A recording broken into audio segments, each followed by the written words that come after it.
Paddington Station, the London terminus for the Great Western Railway.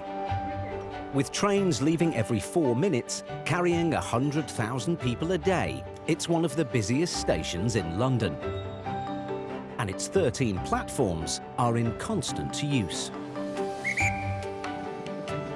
Overseeing the smooth running of Paddington's train service is route control.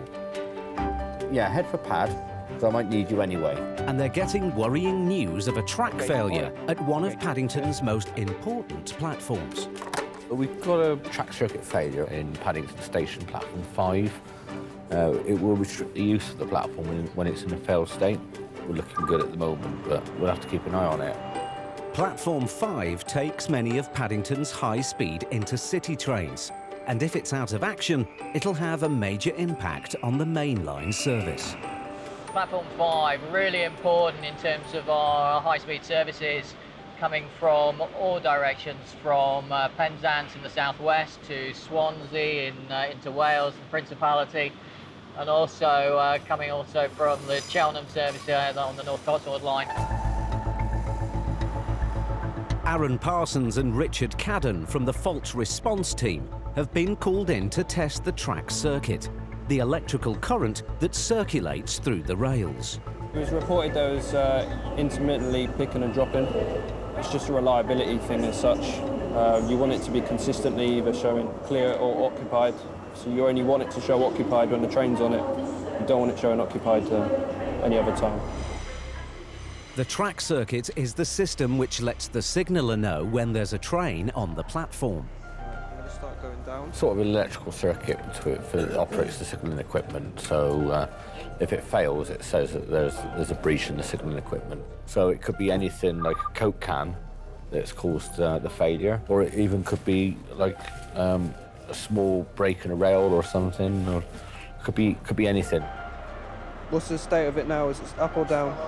5? When a train's metal wheels touch the track circuit drops to around 2 or 3 volts, telling signallers there's a train present. 3.3. And Aaron's low voltage reading is saying there's a train on the track, when clearly there isn't. OK, going down at 2.5. They can see that something is wrong. The trouble is, Aaron doesn't know what's causing the fault. I don't think it matters too much as to oppose where it fails. Failure's a failure. And none of it is good news for Jason at Route Control. We'd be running with 13 platforms, and we've got a risk we could be down to 12, which is one of the high-speed platforms. So it could cause a few problems. All platforms are in constant use, and the busy peak period is approaching. Where a platform is no longer in use, what actually happens then is the signaller has to find another appropriate platform. The ramifications are really important and can be quite catastrophic in terms of the overall performance of here at Paddington Station. On platform 5, Aaron and Richard are taking a closer look at the circuit box to see if they can identify the fault. Do you want a 24 out? 12.5. Graham Parker in Paddington Control is no track circuit expert, but he can see what they're up against. I mean, if you open up like a computer motherboard and you see what's inside, there are all different things going on.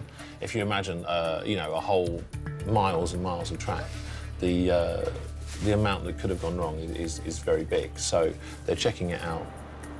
After almost an hour of testing, Richard and Aaron have to admit defeat. With regards to Papa Bravo Lima track circuit, I appreciate we've had a while on it, but we haven't found anything conclusive as of yet. Obviously, we are aware there is a fault, and we can see there's a fault somewhere, but we're unable to locate it. The track circuit at Paddington Station, platform 5, has failed hard down. So they've given it a once over, and they just cannot find anything wrong. With rush hour approaching and the cause of the fault unknown, the platform has to be taken out of action. I just had a call from our signalling centre to basically say that we don't want to use platform 5 and run trains in and out because of they believe there's a track circuit failure, which is like a bit of a safety issue, running trains into platform 5. And it's train dispatcher Phil Jewell who's going to have to deal with the fallout. For safety reasons, we can't have a train operate on that particular platform at this particular time of night, at 5:10 as we now speak, it's going to have a big impact. So we just have to be mindful of the fact that now we're operating with one platform out of use. And on top of that, staff at Paddington have another problem looming.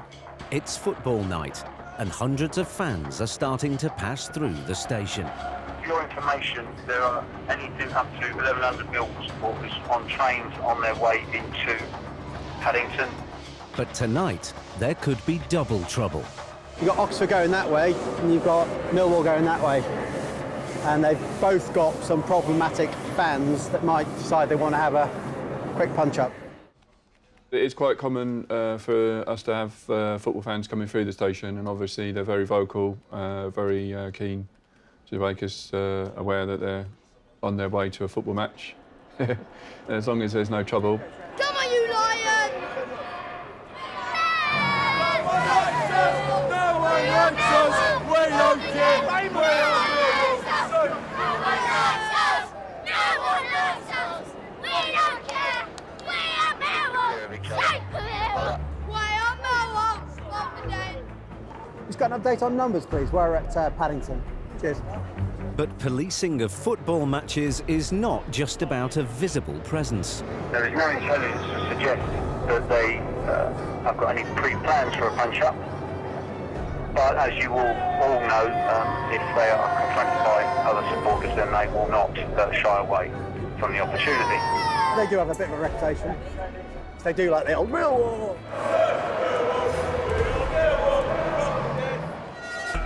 But on the other side of the concourse, it's not football fans causing a disturbance. Help!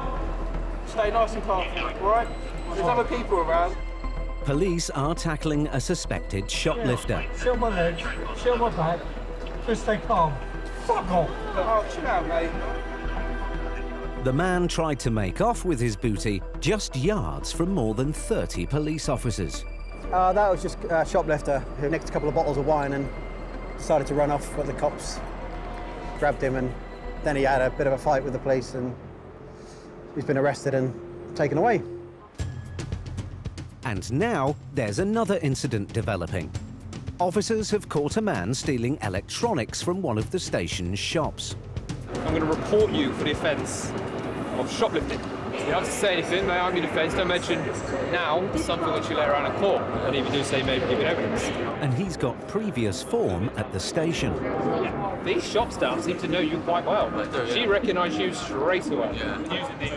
And he won't be shoplifting again. Not at Paddington, anyway. What I'm going to tell you now is you're going to be banned from Paddington. Right. Okay? Immediately. Yeah. Oh, yeah. You are quite prolific. He's released pending further investigations.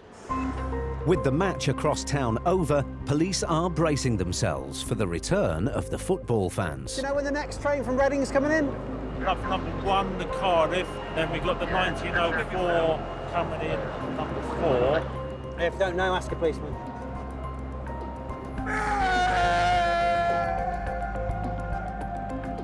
And it looks like good news all round. Millwall have been playing Reading. Yeah. Reading. So they're just coming back. They've had a good game because they've won 3-2. And Oxford have been playing Charlton, and they're coming this way. And they've had a good game because they've won, I think it's 2-0. Plenty of beer, plenty of excitement, shouting for the football team. Chelsea, Millwall, Chelsea. As the fans pass by, intelligence comes through from undercover officers outside the station. He's just spoken to one of the risk outside, and he's saying that he's settled there now. They may not be leaving until 9 or 10 o'clock. So they're saying the Oxford crowd, they call them the risk group, are settled in a pub in, where was it? Cannon Street, and they think they might be there till about 9 o'clock, which is good because it means that the Millwall lot will have well gone by then.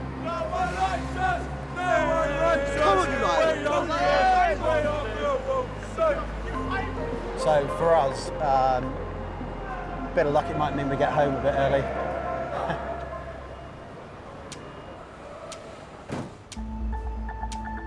The police might be off home, but Paddington runs 24/7. And by early morning, there's some familiar and unwelcome news about Platform 5, right at the start of morning rush hour. It's gone wrong again, and it's gone wrong again at 7 o'clock in the morning. We run at full capacity at this time of day, so there's no real margin for error. Hopefully it won't be out for the whole day, but there's a chance it will be. Signalling engineer Mohammed Rahman has now been brought in to see if he can find the cause of the problem. Right now, we're just doing checks to see where the failure could be. But there's a short on the track, which is causing the track to not operate correctly. A short means the track is leaking the electrical current that tells signallers whether or not there is a train on the track. I'm measuring the voltage across the rails, which is currently quite low. I'm getting 1.2. We should be getting about 6 volts. So, big drop. Yesterday's investigation drew a blank, and Mohammed's track circuit readings are still suggesting there's a train, when clearly there isn't. It's just still showing the low voltage. I want to see that voltage go up to clear the track. It shows clear. But in route control, they've narrowed their investigations down to a small but vitally important piece of track equipment. We think we've got a defective IRJ. We just continue out some more tests to find out what it is. The IRJ itself is where you've got 2 rails butting up to each other. We've got track circuits, which is small amounts of electricity fed between them so we can detect where trains are. And you'll have a small nylon piece in between 2 bits of rail. And where they're bolted with an insulated rail joint, which is what IRJ stands for, that can go short, so it's leaking electricity through it. This could be the source of the problem, but we're still carrying out investigations at the moment to confirm that. The morning service has already been affected, and the evening rush hour is already looming. Come the peak times, if it's still out of use, it will start causing some issues. Hello, Incident Support Controller, Tim speaking. Away from the problems on Platform 5, there's another serious drama unfolding on Platform 2. On the control room CCTV cameras, Graham can see a man walking erratically and dangerously close to the edge. The police are alerted. Then something unexpected happens. One of Paddington's train cleaners is preventing the man from jumping on the tracks. Graham fears the worst. This is an emergency. We have a man on Platform 2 who is threatening to jump in front of the next train that comes into Platform 2. He's apparently threatening to jump in front of the next train, so made it so no trains can possibly come in. Catering manager Alison Scully has also sprung into action. One of the cleaning crew, and they notified me, and basically I radioed base and told them this guy wanted to get on the track before I come and met him. He was somewhat agitated, so I called base and made sure that they stopped the power on Platform 2 as a safety issue, just in case he did. It's a dramatic and upsetting incident, not least for Abdul Manoon, the train cleaner who stopped the man from getting on the tracks. Did you hear him say he was going to jump on the track? Yeah, he was on jump. Do you think he was on the phone to the police already? Yeah, he was calling police already. So what was the exact words you heard him say? If no one comes, I'm going to jump on the track. Yeah, if no one's come, I might come. Yeah, I think about 3 times he was going toward the platform, and if you're going toward the platform, you're going to hurt himself, or even the train is coming. They will hurt himself. So I tried to stop him. Alison has an idea of what might be behind the man's behaviour. He was staggering a bit when I saw him. He's had too much to drink. So hopefully we'll put him outside the station, let him cool down for a little while, sober up, before we put him back on the train safely. The position that he's in now is not in a position where he's at harm. There's quite a few members of staff around, so it looks like it'll be taken care of in the next few minutes or so. The police quiz the man. They discover that he didn't want to harm himself. He says he just wanted to cross the track to get to his train.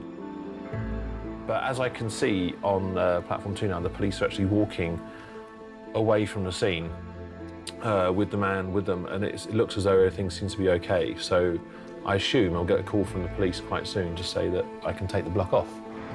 It's been an unusual but happy conclusion to a worrying incident. A catastrophe was averted thanks to Abdul's quick thinking. That's all. No, this guy, I need to stick with him until somebody comes because I know the guy is going to do something. Back on platform 5, a new team has been brought in to fix the track circuit failure. Bedri Alija and the specialist track engineers, known as the P-Way team, want to take a closer look at the insulated rail joint, or IRJ. Okay, that's the RRJ. We just took it off, yeah? See this plastic here? All right? So the balls should go through this hole and hold it together. In this case, all of them was fine. So that's why I know it's no RRJ's fault. And testing confirms that the IRJ is not the source of the failure. No, it's still down. It's still down. But Bedri has seen another potential problem.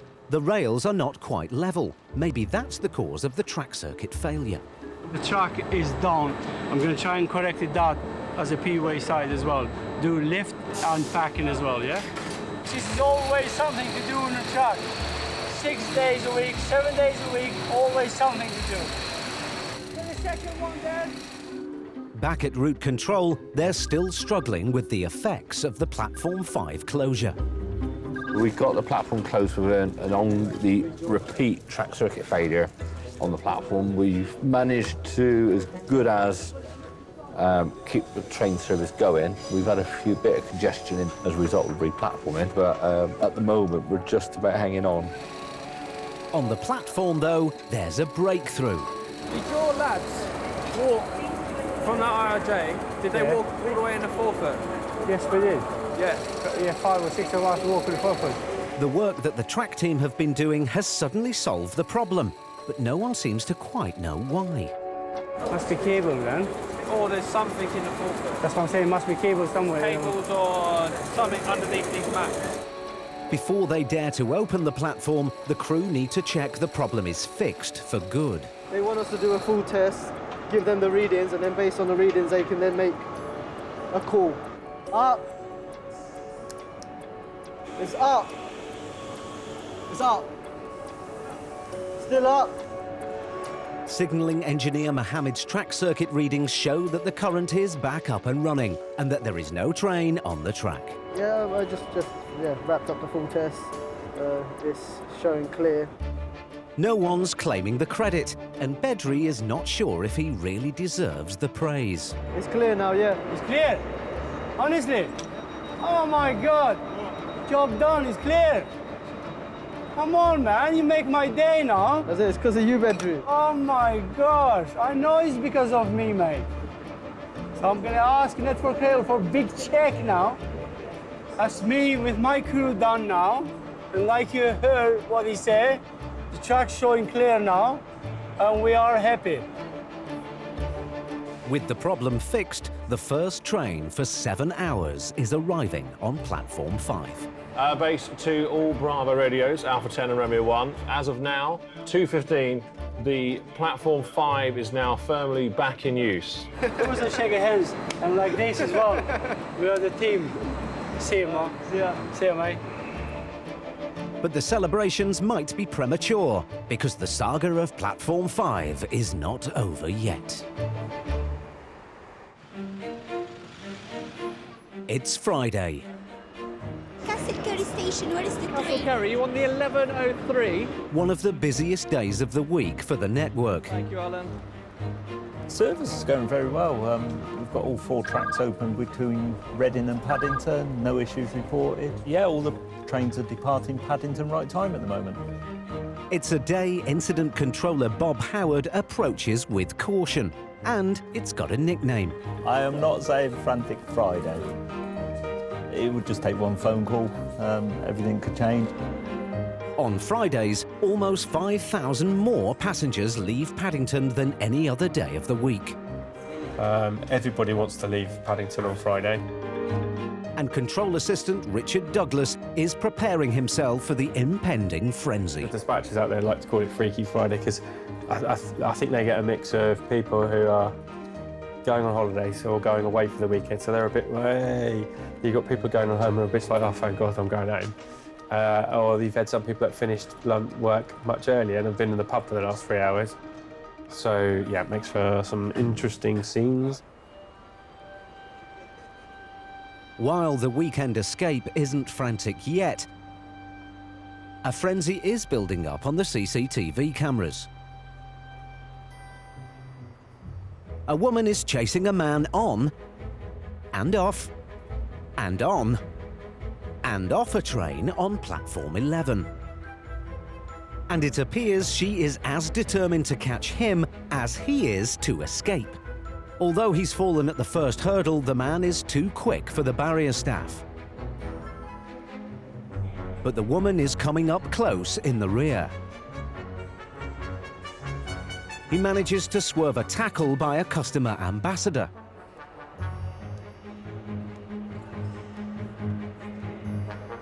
It's a close-run race. But the woman finally gets her man. And while staff call the BTP, the woman makes sure her prey goes nowhere. Now everyone is going to find out what the fracas was all about. As I walked down to the tube, I looked on the back and went, hang on a minute, that says 2015-16, we're now in 2018. It seems the man has sold her online out-of-date football tickets. So I thought, of course it's a scam, of course it's a scam. Hold on. As soon as the woman realised the tickets were out of date, she chased the man onto the train. So I went through the barrier, saw him on the train and said, mate, please just give me my money back. And then he went to give me the money back and he gave me 110 and said he had no more money. The man also had an accomplice who was waiting on the train. He said that he'd given it to the other guy who was with him, who said it's nothing to do with me. I haven't got any money. I haven't got your money. And then he tried to duck away from me on the train. And I didn't know what was. Hold on. And he hopped over the barrier, tripped, fell. I said to the guy, stop that guy because he owes me money. Right. I said, What were you in fear of? The government pulling me close to the train tracks, man. Right, where are the tickets now? I handed it back to him. I don't even have them. They must have dropped out or something. I don't know. That's very, very possible. Right, okay. So at the moment you're detained to see what offences we've got and you're going to be searched. So if you've got the tickets, I'd suggest you hand them over now. No, I haven't. I did have them in my hand, but I don't know if I've got them. I don't know if they're on the track. I don't know. But that's not strictly true. The CCTV shows him throwing something away as he tries to make his escape. And now he's saying he's the injured party. Oh, man. The guy said there's a hospital close to here. Yeah, it's just next door. That'd be possible to go there first? Yeah, we'll go there afterwards. And he's pushing his luck one last time. Any chance of a fag? No. Not at the moment. I'll be a good boy. No? Alright. He can't remember where the tickets are. And he's forgotten to take the label off his jacket. We'll have a look and see if we can find these tickets. He said he's leapt over them. He leapt over the end of that. Can you let us through, please? Have a quick look. Do you want to come through them? Okay, was there a train there at the time? It was on the train. Oh, okay, right, yeah, it's probably... The woman who bought them says she paid £240, so the seller still owes her the balance, £130. Can't see anything down there. He's probably given them to his mate. But for PC Brown, pinning down the terms of his arrest is proving a challenge. Walking away thinking. Yeah, we'll arrest him on suspicion of theft at the moment. And obviously, I don't quite know how it'll all pan out. It's the first I've had one of these. This is quite unusual. Kilo Alpha 147's got one under arrest at the moment on suspicion of theft. Can we have transport and custody, please? The man appears to have taken the woman's money. And he's also taken PC Brown and his colleague out of action for the day. It's a long process. That's probably us for the rest of the shift, dealing with this gentleman now. The tickets were for a Chelsea Spurs game. I support Watford, unfortunately. But we're doing all right this season. Got a new manager now. No one is going to the game, but the alleged thief is definitely going into custody.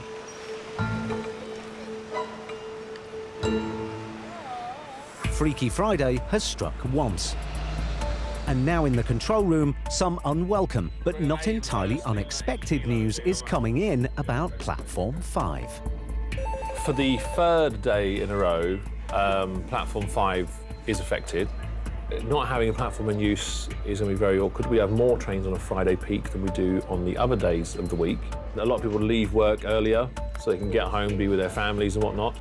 I can only imagine that if the problem carries on, that a few of our trains will be terminating at Reading and not coming all the way into Paddington. Platform 5 is now no longer in use, so it means that we have to be quite vigilant. It just means that you'll end up having a lot of platform changes.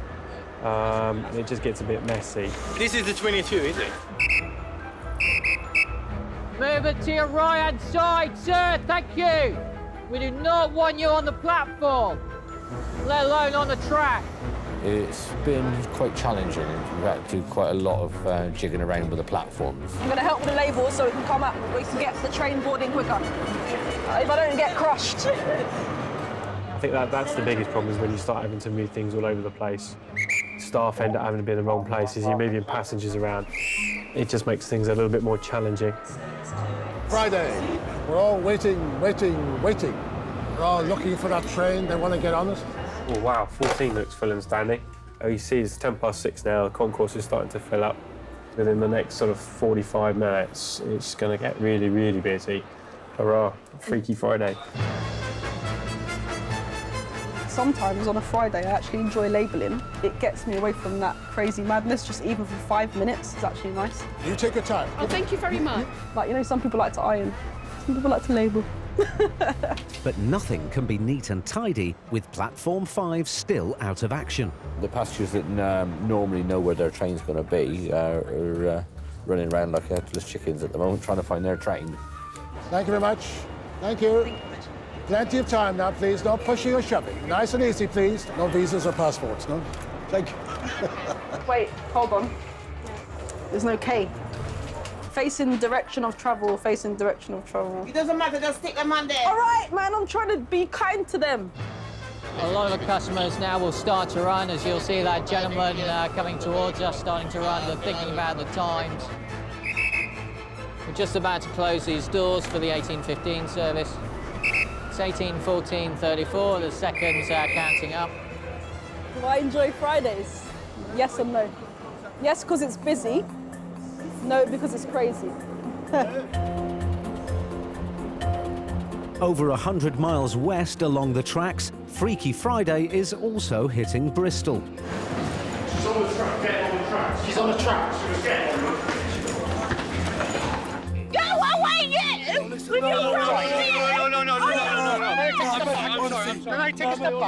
A woman who's had too much to drink is causing a commotion for PC Tom McIntyre and colleagues. What?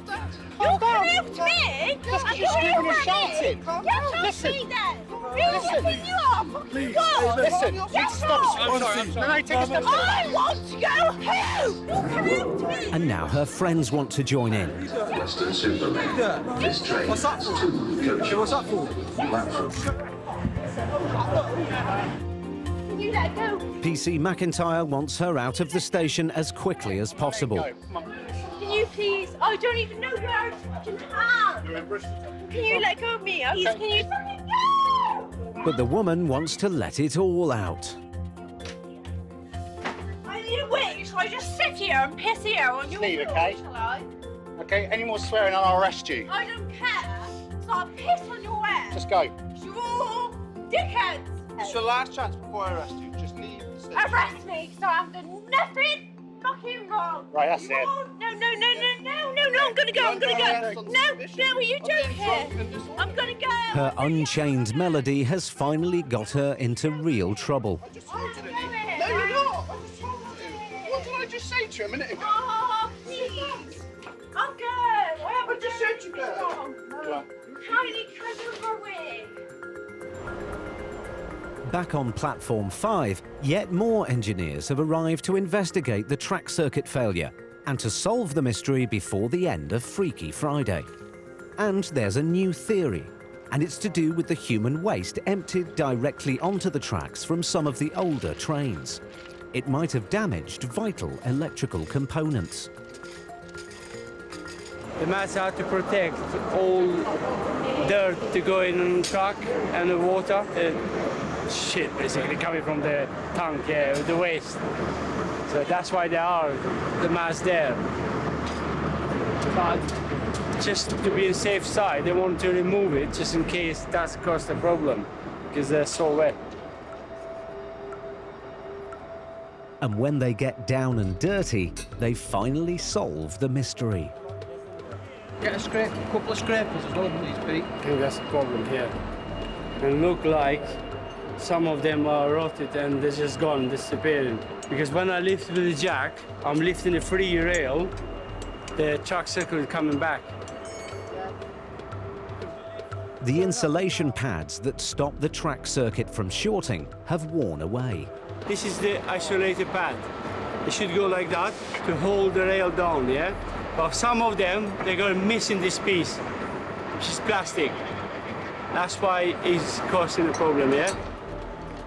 Engineer Paul Damien phones through with the good news. What they're going to do is clean all the mud out and put new pads, and if that is okay, do you still want us to set it up? Okay, cheers, thank you, bye. So what we're going to do, we're going to put the new pads in, and then we'll see. While one issue is solved, another one begins.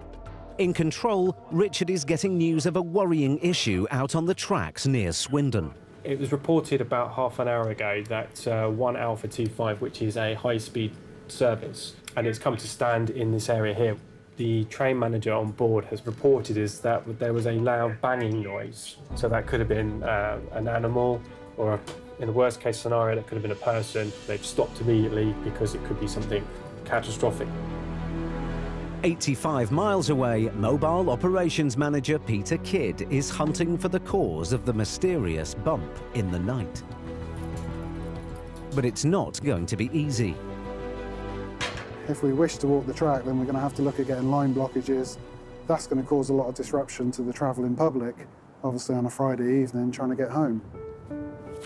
Peter has spent 28 years working the railways, and he's got a nose for trouble. Well, I'll tell you what, there's a couple of times there I've got a whiff. It definitely always smells the same.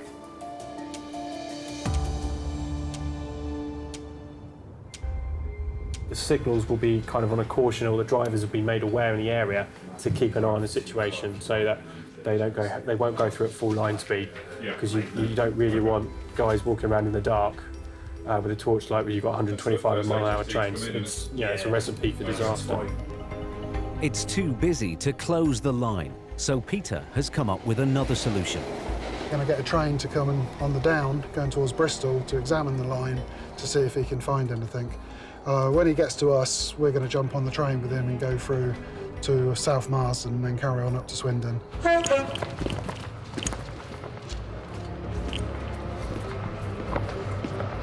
Oh, fucking great. But the train has gone straight past. Train's literally just shot past. Hello, Jason, it's Pete. Right, this train, he's just gone straight past us, mate. He hasn't bothered stopping, so I'm assuming he hasn't found anything. All right, cheers, then. With trains running slow, Paddington is suffering through its busy Friday peak service. Sorry for the disruption to the service at present. This is after an earlier problem in the Dickard area, after a train struck an object on the line. And there are still a few hours to get through. This is the 1915. It's the first off-peak train. With it being Friday, it's always a bit of a bun fight, you know, it does get absolutely rammed.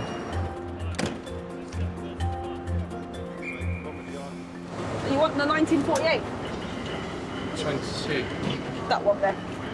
That one? Yep, the other side. The 2018 Didcot Parkway service is also cancelled. I do have cancellations for later, but I'll update you as and when we get closer to the time. Jesus. It is what it is, but it's starting to look the same scenario around about 8 o'clock as well. So we're losing sets again, so we're struggling. Yeah, it's not looking too clever this evening. Thank you very much. Thank you. And they're happy to get on the train. Even if they don't have a seat, they just want to get on the train and get home. Further west along the tracks at Bristol Temple Meads, Freaky Friday continues for PC Tom McIntyre. They haven't got valid tickets to travel, so they'll be removed from the station. They're travelling on children's tickets, so they'll just refuse travel from here on, and they'll have to find an alternative way home. From what? We're not allowed to get another train? Nah. Are you joking? Nah. Staff aren't happy for you to travel, fella. I don't mean to be a bit frank and use language, whatever, but I think that's a bit fucking ridiculous, mate. It's the way it is, my man, all right? Back on the tracks and over an hour into his search, Peter still hasn't found anything. It's on the other side, then, it should be. Hello, Jace, it's Pete. I can see pretty well down to there with the torch I got. I definitely can't see anything physical, should we say. Have we heard anything back, mate, from that train yet? Okie-dokie. All right, then, no worries. Cheers, thank you. Basically, the train on the down has reported not seeing anything. It's been a long and unrewarding search for Peter. But before he leaves, he'll hand over to the British Transport Police. Right, we're back to normal working now. We've had trains through on either direction, nothing's been found. We've got the number anyway, so we can contact you. So. Cool, all right, no worries. All right, take care then, see you later. Bye. Bye. It could have been just a piece of branch or something that's just blown onto the railway line. So on that respect, we're looking good, so it is all quite good. The evening peak is over, and Paddington has almost come through another Freaky Friday. But there's one last problem to put to bed. On Platform 5, all of the rotten pads have now been replaced, and technicians Ethan and Paul run some final tests. Yes, Paul? What's the voltage there? About 4.3, it's flickering a bit. It's getting up, a maximum's getting up to about 4.7. Yeah, stay there and keep me informed. All right, we'll do. As they cleaned up and put new pads in, the voltage has gone up as expected and what we wanted, and so far it's staying up. So yeah, so far so good. Track engineer Bedry is approaching the end of one of his longest ever shifts at Paddington. And it's paid off. After 3 days out of action, the track circuit on Platform 5 is back up and running. Bedry's our hero tonight. Yeah? Definitely. I do care, that's why I'm here. After a day shift. Just gone back at 1 o'clock, have a couple of hours rest. Then I'm here for different reasons, but I can see the guys here, so I'm trying to help them. It's been a hectic Friday evening peak, with 40,000 passengers and 200 trains leaving and arriving every 3 minutes. But Paddington Station, as it does every week, has got through it. See about this. I'm gonna go, mate. And I know for the fuck now we got sorted. We are the winner. Relief. Very, very relief.